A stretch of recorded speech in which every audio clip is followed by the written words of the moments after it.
He wanted to show Allah how regretful he was of time wasted in this enormity of a sin of riba, that he gave up everything, nearly all he ever owned.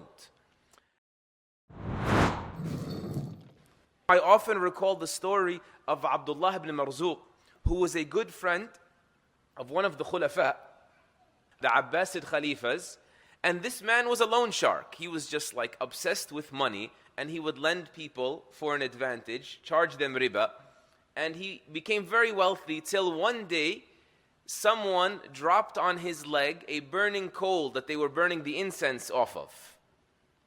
And so he woke up, he was sleeping, and he was like, what was that?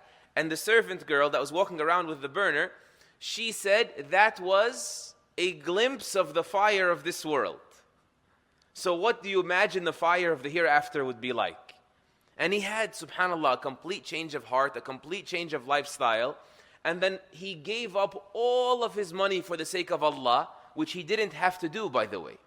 If you are earning from haram ends or haram means, you are allowed to keep your capital and give up your haram earnings.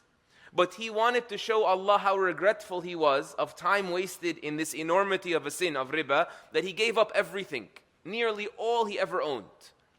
And one day, two of the great worshippers and scholars of the time, Al-Fudayl ibn Iyad and Sufyan ibn Uyayna, rahimahum Allah, they pass by this man and they see a different person in front of them. Tattered clothing, sleeping on the ground, putting his head on a brick, a piece of stone.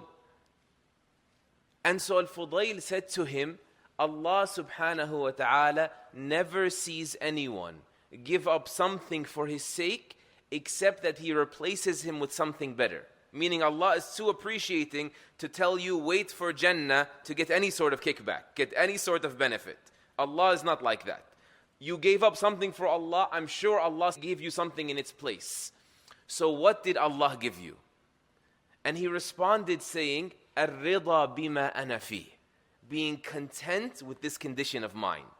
I have far less comfort, far less luxury, far less fame. Everything is less in terms of worldly possessions, worldly opportunities than my previous self, my previous lifestyle, but I am more content now than ever, and that is the sweetest experience that a person can have during their stay in this world.